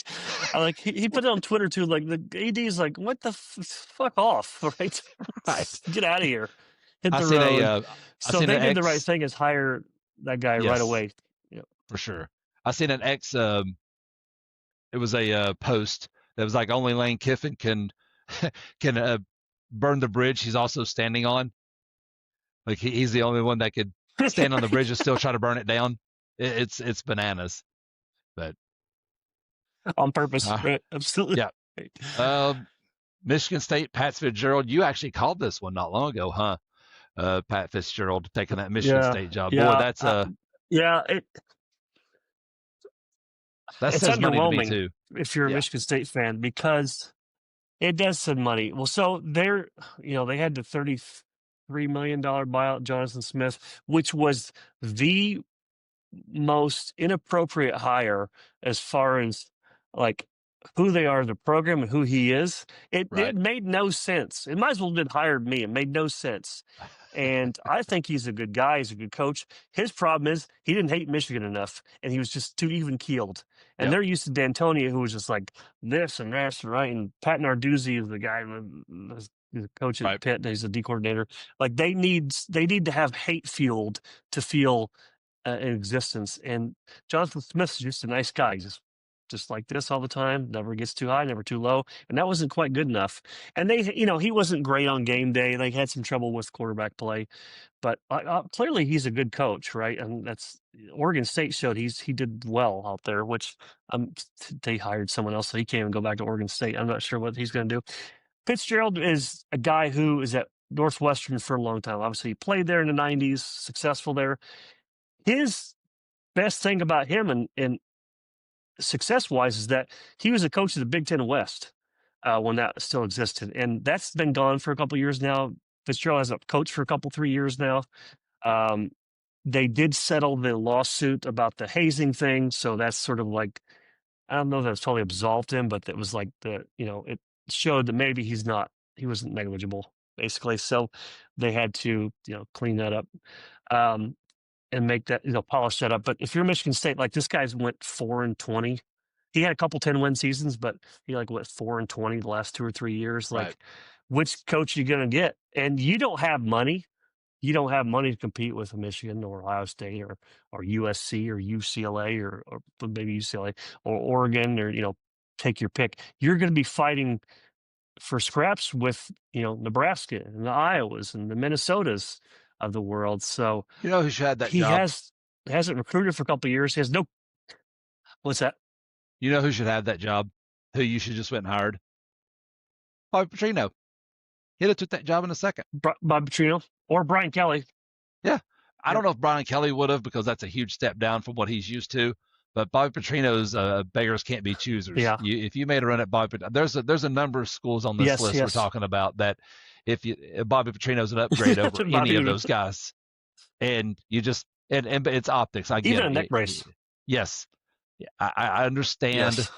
But when it comes to, you want a guy that can call ball plays and field a good offense every year, and do those things and run a program, he's the guy. I said, if you're Michigan State, I don't know. Maybe they did call him. He's like, you know what? Maybe they're so bad he's not even interested in it either. But I just think that could be Pat Fitzgerald. It's an underwhelming hire. Yes, but he has no ties to Michigan State. I mean, not that you have to. He's a Big Ten guy. That's the most you can say. He played at Northwestern, coached at Northwestern, and that's about the short and long of it, right? Like that's it. Like it's just we're kind of broke. We're looking for anything. He has no players to poach. He can't bring a quarterback in, right? No. And there's a lot of Nick Marsh, their top wide receiver, has already said he's heading to the portal. So that's a bad ding. The starting quarterback, his dad's on Twitter saying, hate this hire, really dislike this hire, something like that. So they may very well probably lose gone. Starting quarterback and right away. So they're already behind the 8 ball, and they have no recruiting juice. They don't have crazy NIL money. They that dried up. So this is the best they can do, I guess. But the only thing you say about that is Fitzgerald's not a Michigan. He hates Michigan too. So that may be their saving grace, that they can all we all hate Michigan together. So you can hate Michigan all you want to when you're 1-10. That don't even that can't buy you a whole lot of equity. Yeah. All right. Oklahoma State. Eric Morris. No. Eric Morris, North Texas. I like this one, and this one says to me that I can go to Oklahoma State. I could do fine in the Big 12 because it's the Big 12, and maybe I can get a really good job with this. So I don't mind this one. Absolutely. I think it's a good hire. Right. I think it's a good hire. Absolutely good. It's the right hire for them. Right. They are so far off the who cares map. They're not even on the who cares map. They're just beyond that. Like, they haven't been anything for a few years. Like the Mike Gundy, the only people remember him. Like, obviously he is like the winningest coach in Oklahoma State history, but he's been before I'm 40 and a few good teams in the middle there, but they've been they can't even compete for anything in state behind Oklahoma. There's such a second fiddle to them. They needed some young blood in there, and I think this is a good hire for them, and realistic hire, kind of like Kentucky, right? You know who you are. Let's hire the best we can, a bright young mind, and let's just see how it goes, right? Yeah. I mean, enjoy him for as long as he's here. I think it's a good hire. I think. Ole Miss Pete Golding. Here's a question: with Pete Goling at Ole Miss. That hire feels like, okay, Kiffin's gone. We got a playoff run coming. Get somebody in there right damn now so we can make this as seamless as Right. possible. So we're not out floundering for a coach somewhere while there's a playoff run in the best Ole Miss team there's ever been. That's what Yeah. this hire feels like. And part of me don't blame Absolutely. them. The question is, if they're not in the playoff, do they still make this hire? Yeah, that's a really great question, because it does, like, we got to keep things together right now because this is our best shot to do anything. Oh my God, this is what we're Right? going to do. Let's hire Pete Golding. That's what it Yes. feels like, right? Yes. So he has some success, right? He's been at Bama, right? He was a D coordinator for their title game in 2020, I guess it was. So he's seen what good defense look like. Now, I wouldn't say their defense is very good this year necessarily, Not at all. but he obviously has a big presence in the program. Um, if you're Ole Miss, you have to be realistic about who you're going to get too, right? You're not going Well, to get, Lane Kiffin 2.0. I, What I mean? Like, okay. are they going to, would they, Hang on. right? Maybe. If you're the AD, Okay. not if you're the AD, if Chris is the AD at Ole Miss and Lane Kiffin does and everything happens like it happened, Lane comes in there to say, listen, you can't coach all this stuff. Do you know what Chris would have done? Because I'm just a spiteful SOB. I would have offered that job to Charlie Weiss Jr. just out of spite of Lane Kiffin, just so he couldn't take him with him. That's an interesting. And I would have gambled on Charlie Weiss Jr. being the next right. Lane Kiffin, the Stuck next it up for a diamond in couple the years. rough. Yes, that's what I would have done. Goaling, like I said, defense is terrible. Right. He's just been around long. He's been around Saban for a while. All that's true. But just because of Charlie Weiss Jr., his dad, being with Kiffin for a while now, I would offer the job right to him. Bloodline. And he couldn't have left. He couldn't have turned down that Ole Miss job going in that playoff. He would have took it, and then I would have given the finger to Lane Kiffin. I got your O coordinator and your play caller. Have fun at LSU. We're going to go try to win a title. And your D coordinator probably too. Yes. So right, exactly. That's what I would have done. Yeah, that would have been interesting. Yeah, you stuck it up for a couple of years. If it's a disaster, then you cut bait in a couple of years. You're out. Right. Maybe 10 million or something like that. Right. But if it goes well, then you're like, hey, this is the place to be. This is the place to be. And being Ole Miss, that's hilarious. You offer Charlie Weiss Jr. that job, and he does well. You earn some credibility and some loyalty to him because you give him his first shot at a head coach job. Maybe it's a little too early, but you believed in him. That's what you tell him anyway. I believed in you, and I could see you're going to be a superstar, and we want you now. It's more for spite, but we believe in you. We believe in you. Yeah. We're behind closed doors. I just did it to F Kiffin. Right, exactly. Right. That's what you tell his wife or whatever is drinking buddies. Yeah. Yeah, for sure. At Applebee's. Yeah, you're right. Down the road. I don't know that he's the hire, right? Right. I don't know if Golding would have been the guy, but whatever. Now they're committed and they feel like they got something. They got an opportunity to make some sort of run here, and I don't know. Can he parlay it in this to multiple years? I suspect we'll be seeing LSU getting a new coach, and Ole Miss getting maybe LSU too. Probably Ole Miss getting a new coach in a couple 3 years. It's the same thing, though. I mean, to me, it's two sides of the same coin. It's Goaling now. It could have been Charlie Weiss Jr. Either way, you're not out a lot of money in 2 or 3 years if it's a shit show, and they obviously are way in over their head. You cut bait and you go try to fire a coach whenever there's not 10,000 other high majors looking for coaches like a year like this year. So. Right, exactly. This year. Oregon State, Jamarcus Shepard, the Bama wide receiver coach. Don't know much about him, but I mean the Bama wide receivers are good, so maybe he'll be fine. But this says we ain't got no money. We're just going to take a stab with a Bama staffer. So. Right, exactly. Right. I got much more to say there. That's Is that it? You don't have. Yeah, I think that's what that is. And then last, Stanford, Pritchard from Washington Commanders QB coach. We'll see. Yep. That's it. Does he have guy? Sure. Okay, that's Stanford's the connection. Irrelevant. Okay. I figured it had to be like alumni Yeah, or coach there whenever he was younger, something kind of connection. Because no way would you yeah, leave.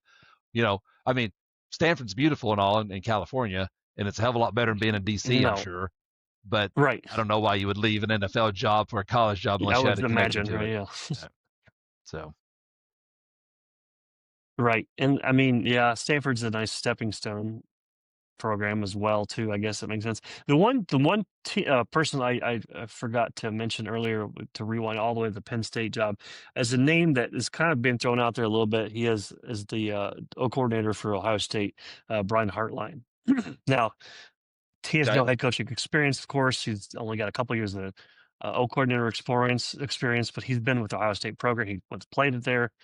He's been with Ohio State for I don't know at least 10 years. Obviously, he can recruit the hell out of wide receivers and recruits in general. If I'm Penn State, you get kicked of tires at least a little bit. Um, I don't know if he's your guy or not, but that's a name that's been thrown out there a little bit too. And he's obviously he's familiar with Penn State and that job, what it would entail, and Out of coaches, but I've got yeah. my quick hits here, and then we'll do Oh our yeah, yeah. gambling, and we'll get this thing wrapped up with a bow on it. Okay. All right, quick hitters, hit me. Quick hitters, ready? Yep. Who has the highest ceiling? Alex Golesh at Auburn, Summerall at Florida.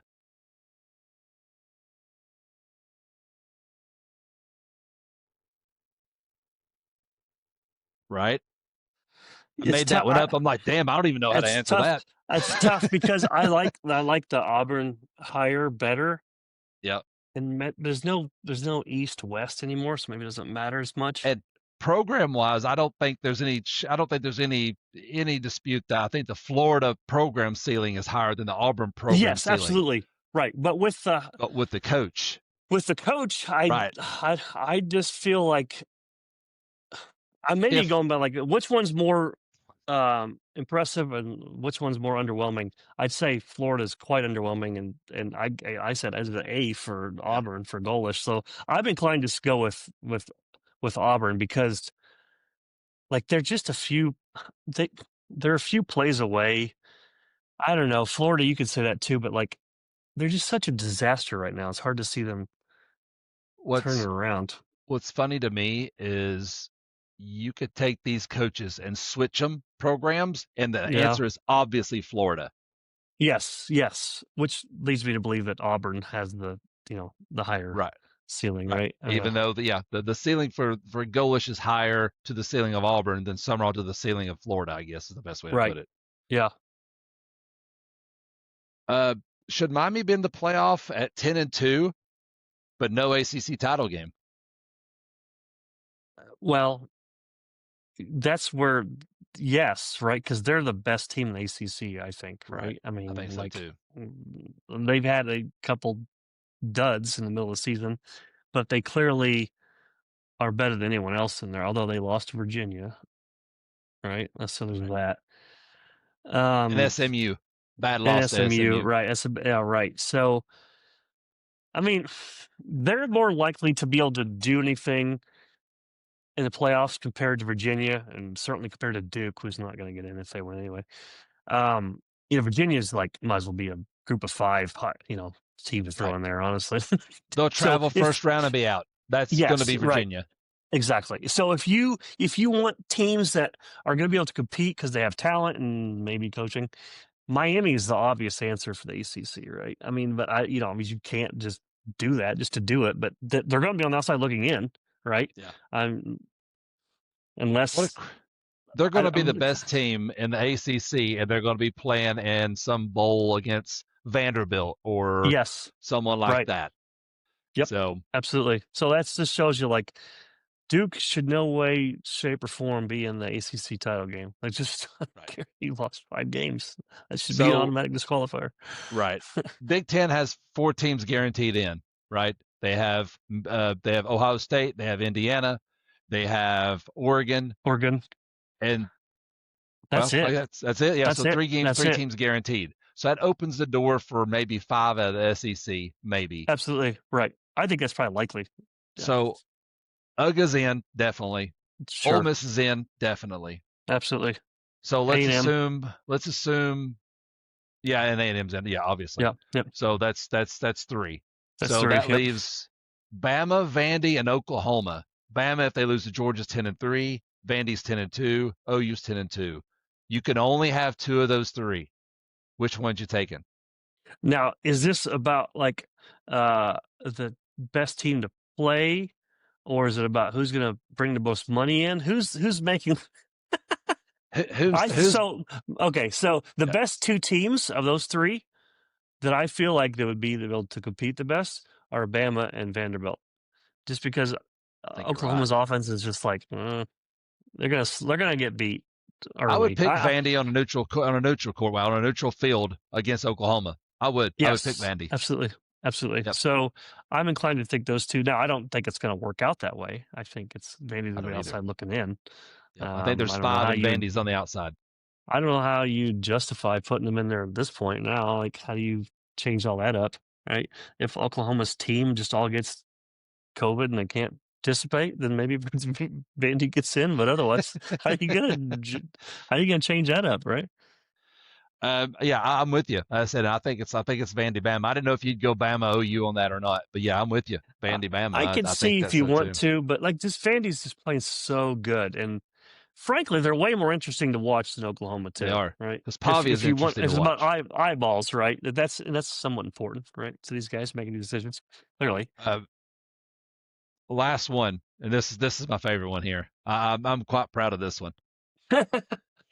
Who will win a conference title first? Conference title.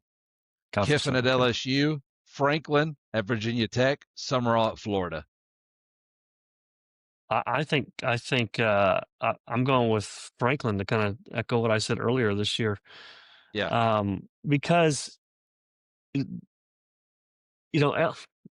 one thing is you're right that Kiffin's going to have an incredible amount of talent assembled the next years. In fact, he was hired 2 days ago. He's got two kids committed to him today that were for 4-star players, one of which is a tight end from Illinois, State right. Illinois. So Kiffin's good in Kiffin, Illinois. Um, I would say it's between Kiffin and Franklin, but I just feel like Franklin needs just a little bit to get there to be surpass the shit that is the ACC. Whereas Kiffin's still got to, I'll tell you what, you still got to beat Bama, you still got to beat Georgia.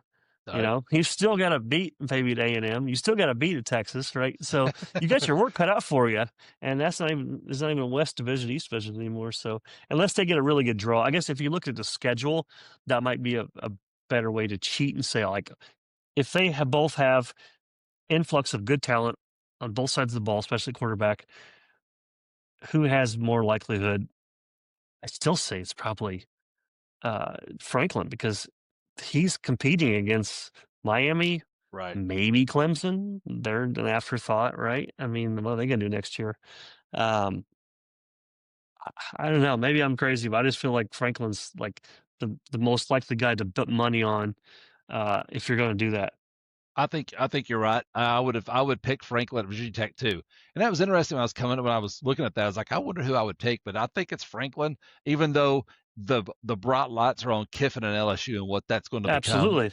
Right. But James Franklin in the SEC seems more logical in the next year or two for him to mess around and make the ACC championship game. And if you can make Right. that game, you can win that game. Like there's no, Absolutely. it's all everything's out the window if you could just get in that game in Charlotte. Absolutely. Um, And funny enough, talk about Tennessee home games next year. Talk about getting interesting. You get Bama at home. You get Auburn with Golish at home, who was our offensive coordinator forever. And you get That's right. LSU at home, who was now Lane Kiffin coaching. Boy, that's a season ticket to grab right Yeah, there. buddy. And you get Texas at home too with Eli Oh, Manning, or good not grief. with Arch Manning coming in. Yes. Wow. That's going to be one Yeah. of the better home stretches It's the best for one in a ticket while. buyers. Wow. Jesus. All right. So I want to hit real quick, unless you have anything else on the No. coaches. Mm-mm. Nope. So two things left real quick for us. One is our money line over under against the spread picks. All right. Not a great weekend for us, Delaney. We were Nope. 17-10, both of us last weekend. Okay. This week we went all out. We did 11 picks, 3, so we had 33 picks.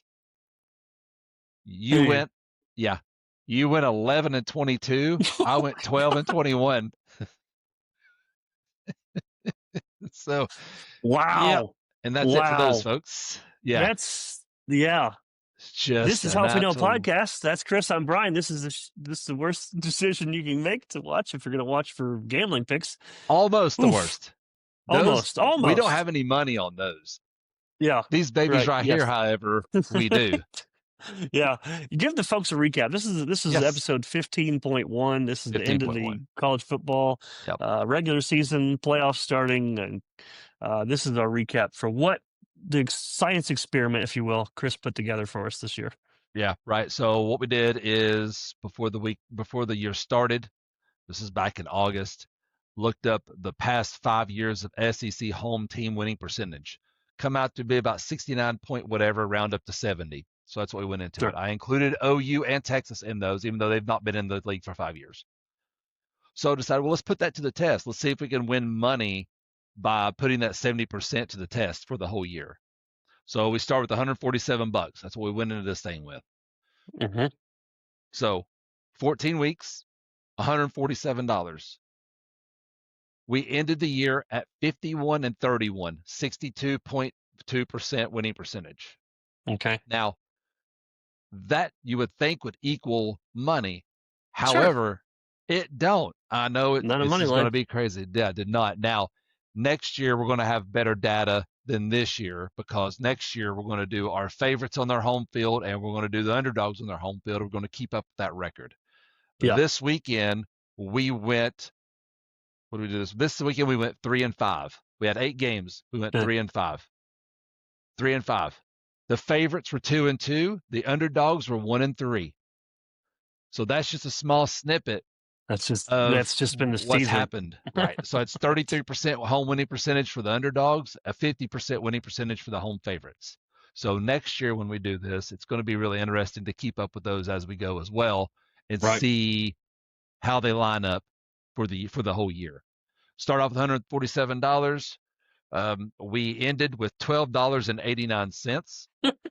So we lost $134.11 this year on this little science experiment.